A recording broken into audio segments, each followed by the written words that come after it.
merupakan fakta. Jadi seorang bayi masih bisa bertahan untuk tidak langsung minum ASI selama 3 hari. Namun ada catatan bahwa kondisi bayi tersebut adalah sehat. Jadi misalnya kalau bayi yang berkebutuhan khusus, contohnya misalnya bayi dengan berat badan lahir yang rendah atau bayi yang prematur, tentu itu adalah special case.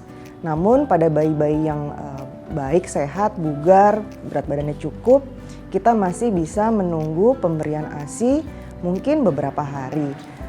Namun jumlah ASI yang diberikan tentu pada hari pertama, kedua itu pasti akan ada tetap seperti namanya kolostrum. Jadi tetap saja diberikan. Yang sudah melahirkan rata-rata mengeluarkan ASI itu di hari ketiga sampai hari kelima. Sebenarnya membedong itu tidak ada salahnya. Gunanya adalah untuk memberikan kenyamanan untuk si bayi. Namun bila tujuan membedong adalah untuk mencegah kaki berbentuk O, itu adalah salah. Mengapa? Karena memang secara anatomi kaki bayi itu sampai 18 bulan bentuknya akan O. Gitu. Oke, itu merupakan mitos. Sebenarnya memang dengan menangis paru-parunya akan mengembang. Namun belum ada bukti secara medis bahwa dengan menangis itu dia akan melatih otot paru-parunya. Tentu menangis itu adalah tanda untuk bayi. Kita harus mengenali jenis tangisan tersebut. Apakah bayi tersebut lapar, apakah bayi itu tidak nyaman, gitu.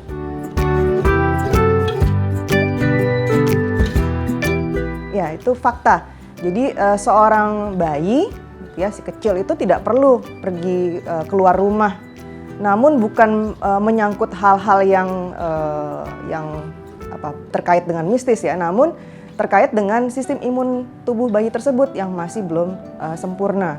Kebutuhan bayi belum ada itu untuk keluar rumah, sehingga memang kita sebaiknya di dalam rumah saja gitu dengan si kecil.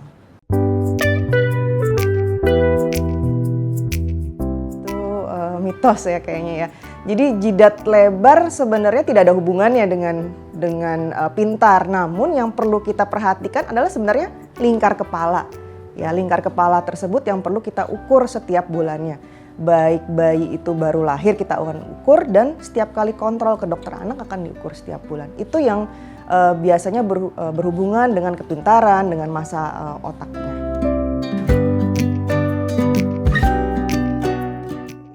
Merupakan mitos. Justru berbahaya sekali bila kita memberikan apapun, baik kopi atau apapun itu pada saat bayi kejang.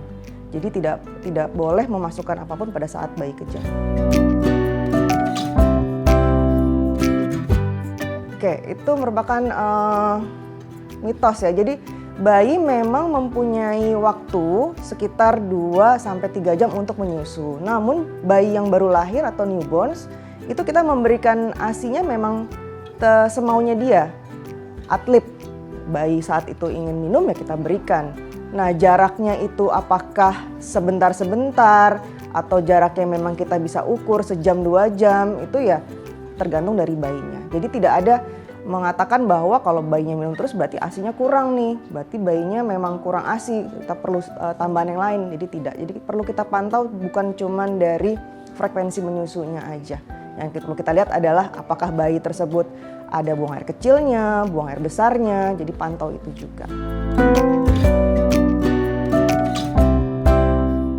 Itu fakta.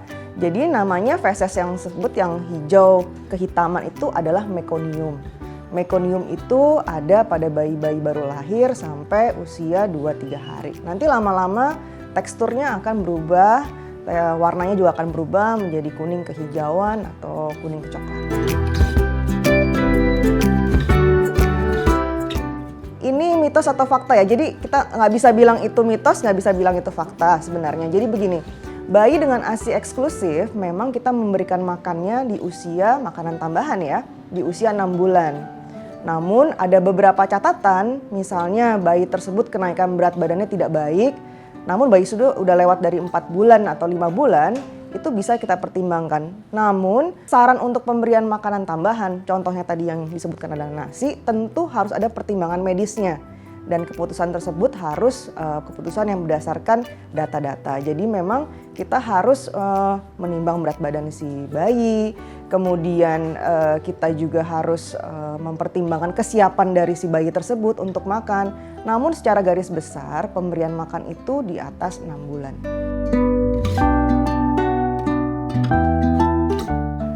Itu kayaknya mitos ya. Jadi bayi sering digendong membuat manja, tentu tidak ya kan.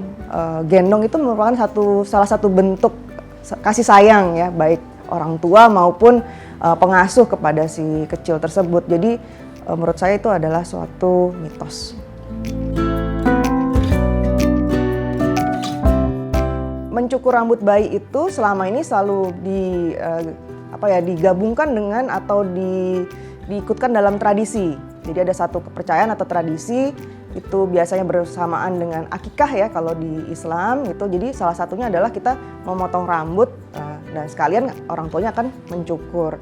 Namun tidak ada bukti medisnya gitu ya bahwa harus semua bayi harus dicukur supaya rambutnya nanti bersih, rambutnya nanti tebal gitu ya, tidak ada penyakit gitu, belum ada bukti medis. Namun itu dikembalikan lagi, memang kalau misalnya bayi tersebut dicukur ya tentu akan lebih bersih ya gitu, tapi tidak ada hubungannya dengan kesehatan rambut atau kulit gitu. Jadi itu tergantung dari kepercayaan masing-masing moms.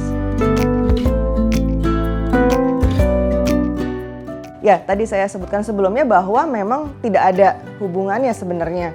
Jadi itu mitos ya bahwa kalau dicukur rambutnya akan lebih tebal, lebih indah gitu, lebih panjang dibanding kalau rambutnya tidak dicukur.